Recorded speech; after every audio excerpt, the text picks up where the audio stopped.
Good morning, everyone, and welcome to your morning report for Tuesday, 17 June 2025. This is Robert standing in for Mike. Let's get started with our domestic sit rep.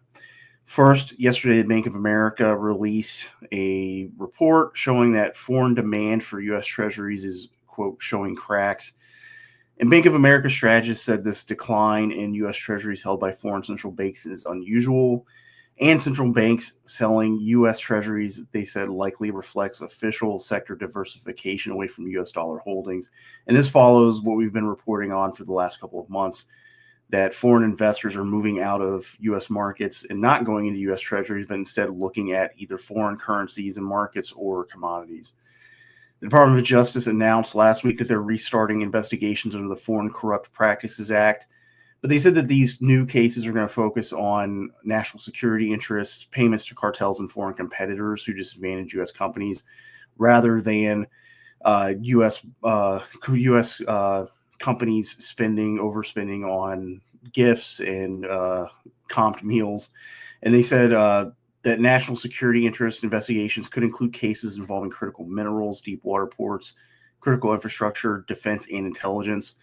And to me, this sounds like the Trump administration is gearing up to start conducting investigations, especially against Chinese entities when they're talking about deep water ports and critical infrastructure and bribes around those and the cartels.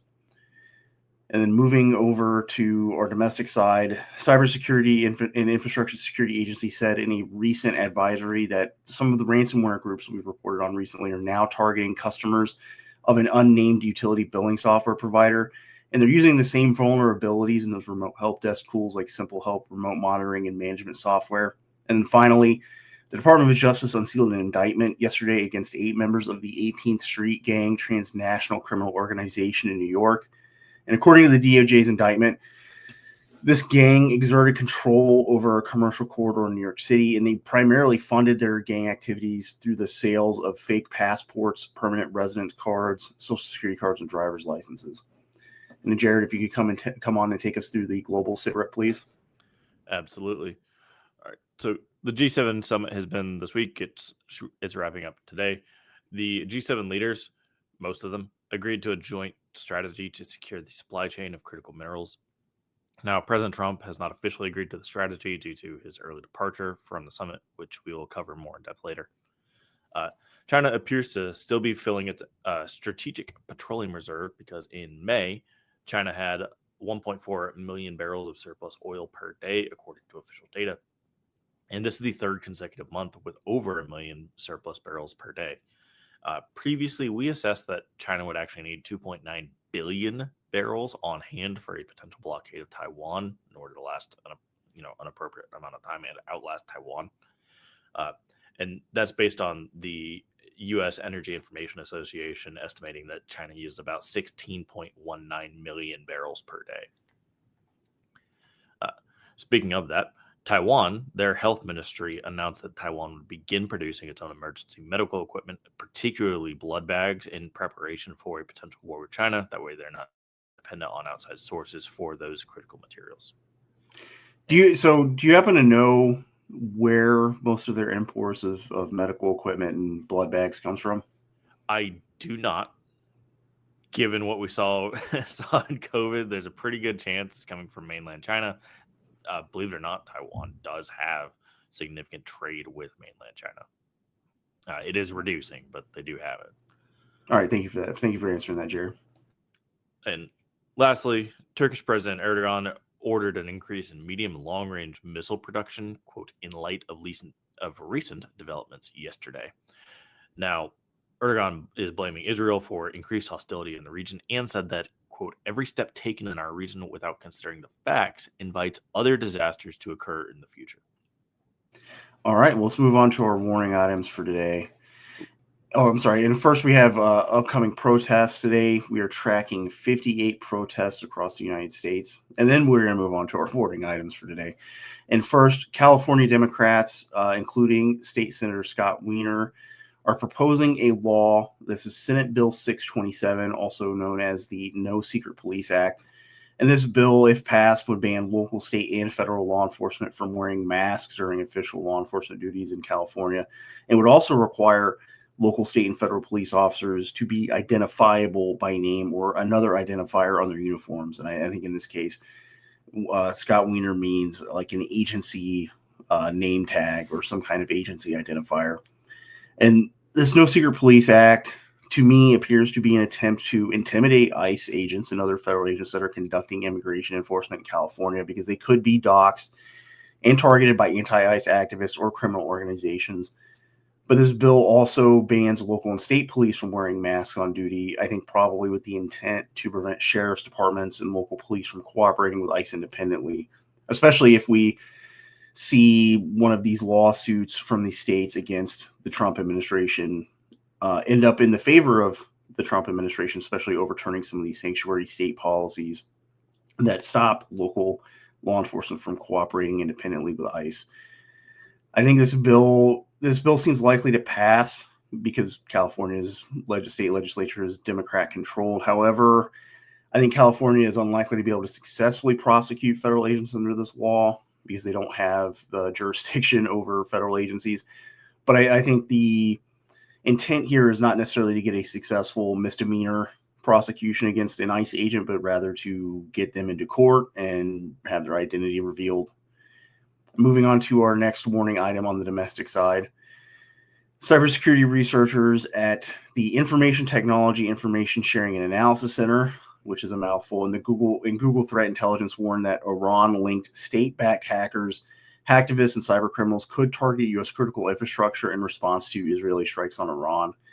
And Google Threat Intelligence lead analyst John Hultquist, he said Iran could reprioritize U.S. targets because they have, as we've reported previously, last year attacked U.S. wastewater and water management utilities, and they could shift cyber attacks from U.S. government and military targets to privately owned critical infrastructure and individuals.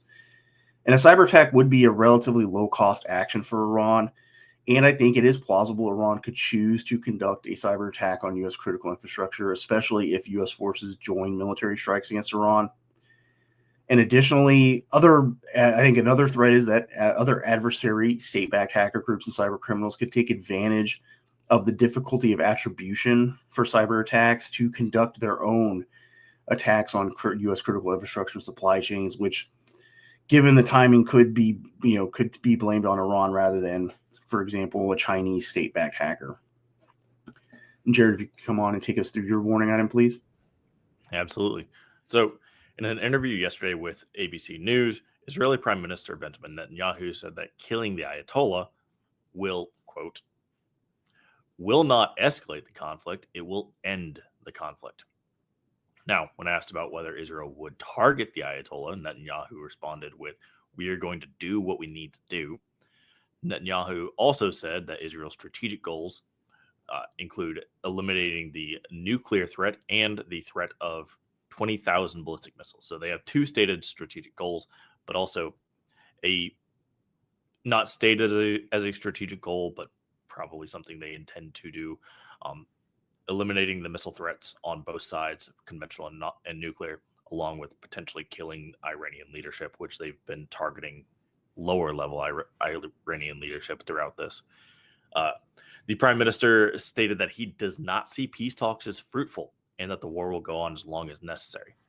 Now, last night, Israeli media claimed that the United States was actively participating in strikes on Iran, which numerous officials in President Trump's council, I saw directly from President Trump's council itself and from high-level Pentagon officials saying, hey, this is absolutely not true. We are not participating in this in any way. Now, President Trump also canceled all of his G7 summit meetings for the third day, which is going on today, and convened an emergency National Security Council meeting last night. So, good. No, go ahead, Jared. Finish what you were saying. So, moving on for why this matters, the supreme leader of Iran has previously switched hands after the death of Ayatollah Khomeini, not Khamenei, that's the previous one. And this demonstrates that the Ayatollah's death does not immediately result in the collapse of the Islamic Republic. So, killing Ayatollah Khomeini would almost certainly result in a worsening of the conflict, even if Iran does not necessarily escalate against Israel itself. Now, as of January this year, the current Ayatollah does not have a declared heir. If there's a struggle for power, this could threaten Iran's stability and the stability of the region as a whole. And I think great powers would actually intervene here to secure their own interests in the region. We covered, I think it was last week, that China has immense interest in keeping Iran stable. So does Russia. To a degree, so does the United States. They don't want the Strait of Hormuz to be attacked. Now, if there's no struggle for power, the remaining leadership in Iran would almost certainly escalate against Israel. Yes. Now, whether or not Iran would also attack the United States depends entirely on who would be left and what he believes about the United States' involvement. Now, due to President Trump's sudden departure from the G7 summit, I think he was likely informed of imminent Israeli strikes on targets at or near the top of Iran's chain of command here. And as of this morning, I have not seen that Israel has attempted to assassinate any more of Iran's leadership, not more than they already have. And as this develops, because it is developing, we will continue to monitor and report both on our news site and on the app until we are fully switched over. Well, I think your analysis that the striking the top leadership would not end the war is correct. And on the academic side of counterterrorism and anti-terrorism, that's a subject that's been studied pretty extensively. And that is a long time Israeli strategy, is what they call decapitation strikes.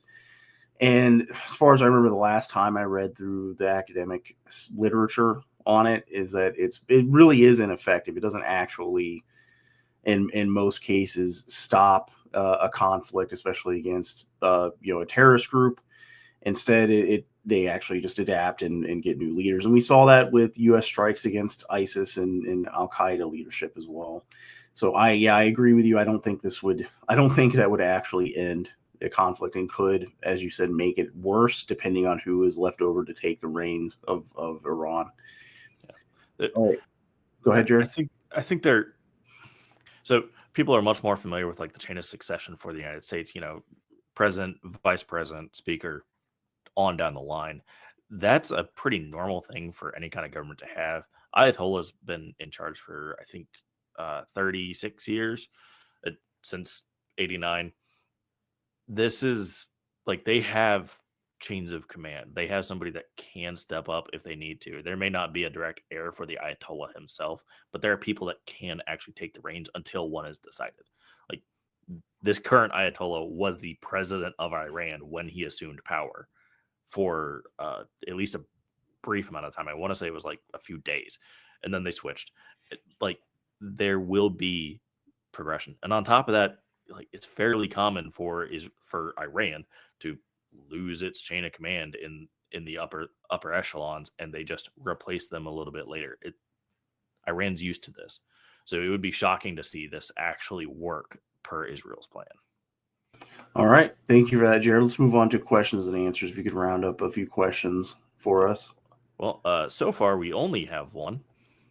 So from Frozen Nomad, I remember reading Israel requesting bunkerbuster bombs they say are needed to destroy Iran's enrichment program. Does Israel actually need them to accomplish that, or does it just make it easier? I think they would require that. If I remember right, their primary site where they have the centrifuges at for enriching uranium is actually deeply underground. And the bombs exist that could strike that site, but I don't know if Israel has actually been able to get any of them from the United States.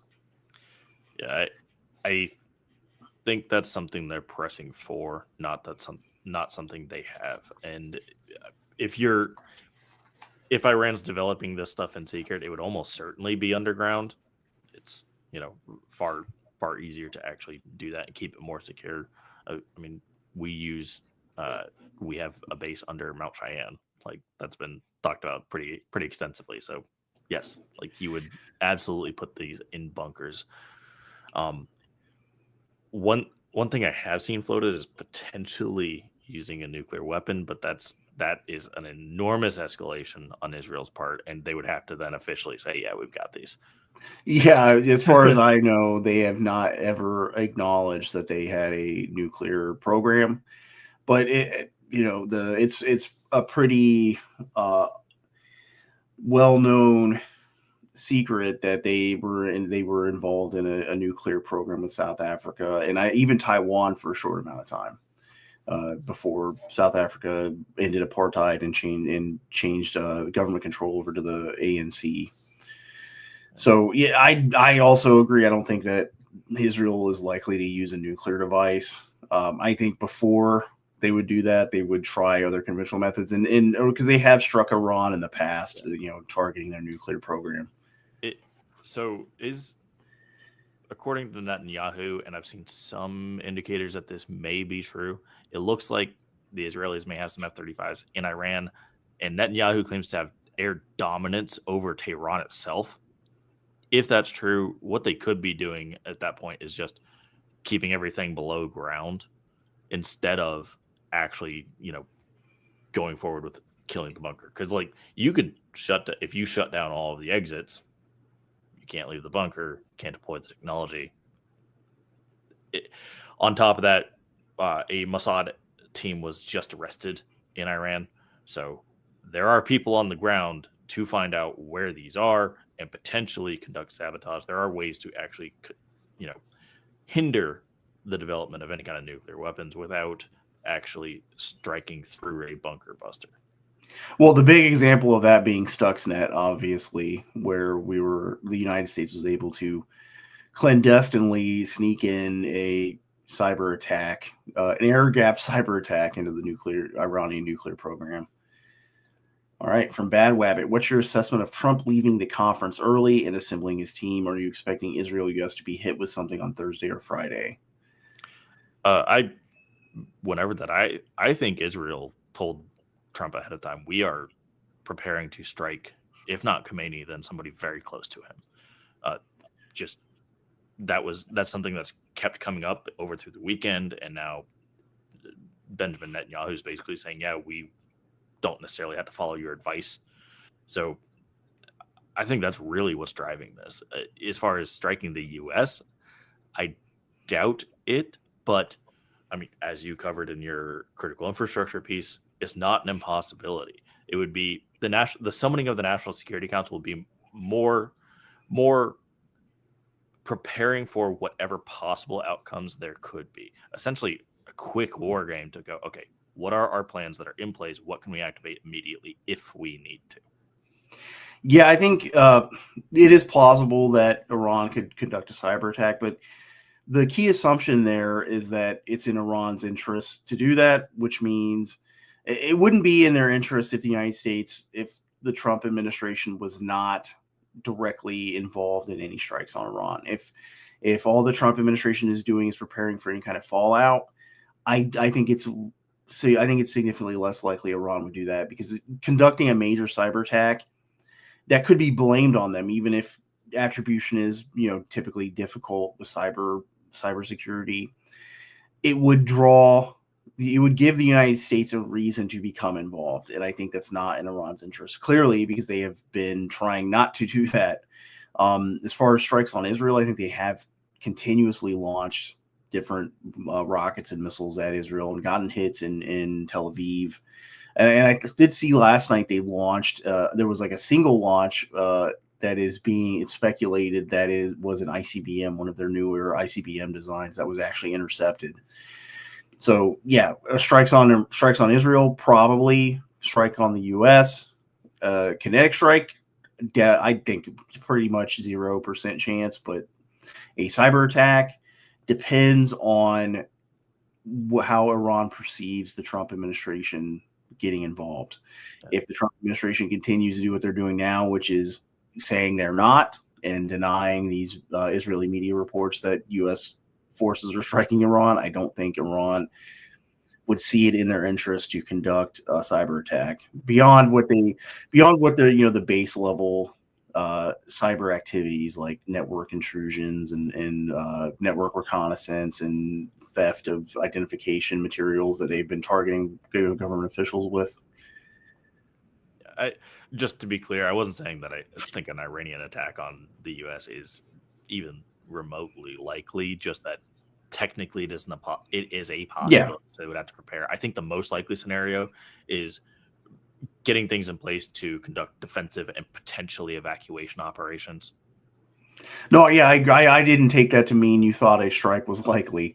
I agree with you. I think you were said it yesterday or last week that it was basically effectively a 0% chance that they would launch a missile at the United States.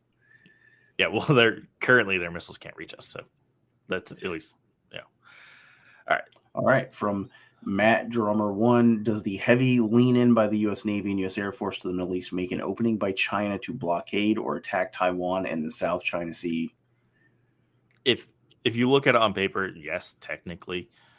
That said, you have to keep in mind American priorities, where the carrier currently is. The Nimitz, it should be in the Indian Ocean by now. It was heading through the Singapore Strait yesterday or the day before. Who all's actually present? There should, if I remember right, there's another carrier strike group up in Japan.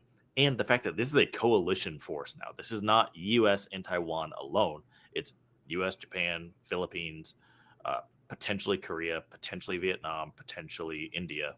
But at the very least, U.S., Japan, Philippines, Taiwan, Australia.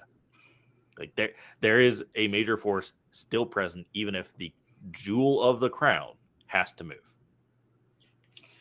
All right. Well, we'll give it a couple more seconds for any more questions. Let me run through all of our streaming sections to see if we have anything. I am not. Oh, this is a comment that I did want to address. So this is regarding taking out Khomeini. Using Iraq as a template. Would this be worse? Potentially. I do think if there were a power vacuum, I think there's potential the IRGC could step up. They are a recognized pole of power in there. They would need somebody to actually step up, and they are considerably more radical. When I was over in the Persian Gulf, we always separated the IRGC Navy and the Islamic Republic of Iran's Navy because they were two separate entities under two separate chains of command, and they acted very differently. So they would, if the IRGC, whatever they become, in a power vacuum situation, that would potentially be a lot more radical and a lot more dangerous to the rest of the region. That said, I don't know that they necessarily could take power. Well, I think in those two examples, ISIS and the Taliban, for the Taliban, they were the government of Afghanistan when we invaded in 2001. They didn't come around after the invasion. They actually rose to power in the 90s during the Afghan Civil War. And ISIS could be called Al-Qaeda in Iraq. That's what that organization was prior to the U.S. pullout. And splitting off from Al-Qaeda, at least in name, and becoming the Islamic State, that was more so a response to the theater, the theater of the larger conflict shifting from Iraq to Syria. So it's not necessarily a direct result of the U.S. invading, killing Saddam Hussein. But yeah, that is that did follow after the invasion of Iraq and the decapitation of Zarqawi, who was the Al-Qaeda in Iraq leader, who would eventually become the Islamic State. But the Taliban example, that was the government of Afghanistan and before we invaded, and then became the government of Afghanistan after we pulled out. All right. From Ty Nelson, the U.S. military has two less than lethal weapons, the active denial system and the LRAD sonic cannon. Do you know why they don't use them for riots? I imagine it's just not. Well, one, there are legal barriers to using the military for domestic policing activities outside of invoking the Insurrection Act. And the Trump administration, I think, does not want to do that if they don't have to, because with that, once he invokes the Insurrection Act, if he decides to not go all the way with deploying active duty military to quell, riots and anti-ICE resistance, then that's a major political landmine for the Trump administration after 2028. I want I think to. there's also, I'm sorry, I think there's also a PR angle where it is not a good look for the Trump administration to be launching sonic waves at crowds of protesters, because the LRAD, it basically, when you get hit with it, it's like it gives like a burning sensation and can cause damage to people depending on how long they're exposed to it. So I was going to get into that.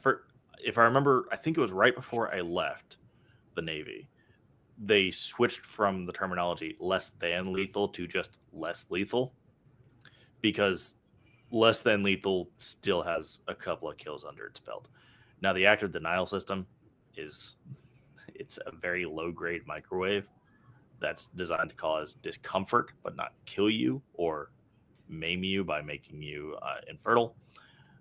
That said, you're still using effectively a directed energy weapon, like against people. You don't bring that against a civilian population outside of a war zone. There are all kinds of laws against that. The LRAD, I could have sworn there were a couple police departments that had it, but you can use it as effectively a directed megaphone if you lower the power. That's something that was one of the crew served weapons, if you will, that we had on our ship. Was a guy there with a message to directly say to the guys on boats, "Hey, get away, or we will shoot." So you can lower the power. It being that it is a sonic weapon, technically, yeah, it is still kind of a directed energy weapon. It would fall under similar rules. It gets touchy, and like you said, there is also an optics. Even though these are not designed to kill people, if you say, "Oh, I microwave somebody today," because that's effectively what you did, that's gonna look really bad. Yeah, I don't think that would actually have the intended political effect, at least, because you would definitely have a lot more support, or a lot more support for the anti-Trump protesters, because it is not a good PR move to use these types of less lethal devices against protesters. All right. Our next question from Matt Drummer again. Do you see a possibility of FPV attacks, I assume meaning FPV drone attacks on the mainland, like Ukraine versus Russia and Mossad versus Iran? I haven't seen any specific information on, potential FPV attacks. However, I think we talked about this a couple of weeks ago, and a few times in the last few weeks, is that, it is plausible. There are, in some of these cases, like in the Israeli-Iran case, they basically created a drone production facility, I think, in Iran. And that's also happened in some other countries. I think Jordan, I think you reported on it last month, that Jordan had found some illicit drone production facilities out in the desert. So it's plausible. And there have been the use of drones in the United States by the cartels, for instance, to conduct surveillance on border military facilities and government facilities. But I don't think anyone has yet, any foreign adversary has yet conducted any kind of lethal attack using a drone. And I think that's one of those things where there's actions below the threshold for armed conflict and actions above the threshold for armed conflict. And if a foreign adversary, in this case, let's say Iran, through a proxy, conducted an FPV drone attack on some government officials or U.S. forces or civilian population, that is, I think, very clearly above the threshold for armed conflict as far as the U.S. is concerned. And that would be inviting a response that I don't think Iran wants. Yeah, the main way I could see a use case for FPV attacks is either a non-state actor or an attack by a power that needs to touch the mainland but cannot project power to the mainland, which is basically anybody that you would think we could go to war with. That's not Russia. Like China can touch the mainland with ICBMs, but you launch one ICBM and hello, nuclear fallout. So, but they can't really project their navy over to here to bring the battle lines on our shores. They're just not there yet. That said, you could potentially see some FPVs in use. We did cover, I think it was yesterday, some of the limitations that are coming out in Ukraine. It's not just a matter of, get them all up and now they fly all around and you have this cloud of essentially, FPV locusts. It's there in the moment you start conducting jamming, you pretty much have to hardwire these things. And now you show where all the attacks are coming from in a mainland. So this is pretty much a one and done kind of deal. It's not something that somebody's going to consistently use throughout the course of a war. Yeah, I think when we're talking like state adversary or an adversarial state attack using FPV, it would be after the conflict started rather than prior to or is like a low intensity conflict kind of gray zone activity. Just because, like you said, like it's becoming a much more. If you look at Ukraine, Russia, it's becoming a much more electronic warfare heavy conflict. And it's exactly why they went to the optic fiber, hardwired drones rather than the completely remote, radio or RFID drones. And I think that the possibility, the likelihood is much higher after the opening of some kind of crisis or conflict between the U.S. and a foreign adversary rather than as like a preemptive or as a gray zone activity, type of action. Yeah. Same user does want to note that FPV drones overwhelmed the Assad military in Syria, which yes, but there are leagues of difference between the Syrian military and the American military. I was electronic warfare in the Navy. Nobody is anywhere near how we are with electronic warfare. Not even the U.S. Army. Plain and simple. Like that's not a dig at you guys. That was something I consistently found was like, why you guys started it, but we are ahead. What gives? But that's changing. The U.S. is still miles ahead, and good. So what that really means for drones is that the U.S. has a well-developed anti-drone doctrine that's ready-made. It just has to be applied. That's not the same thing as what we saw in Syria. They don't. I don't even know if Syria had any electronic warfare capability. Not anything worth note. Well, they were also exhausted by roughly a decade of civil war, effectively, too. So you're talking about a surge of resources to, in this case, the group that is now the government of Syria after a war that started in 2012 that the Syrian state army has been fighting and was exhausted, frankly, I think is a major factor in why the Syrian state army just fell. All right. Let's see. In the Johnson Snodgrass, could the LRAD be used against drones, whether wire guided or not? I wouldn't. So going back to this question of ADS versus LRAD, I don't think it would be LRAD because that works on sound waves. I think if you were to modify a weapon system to be anti-drone, it would be something like the ADS.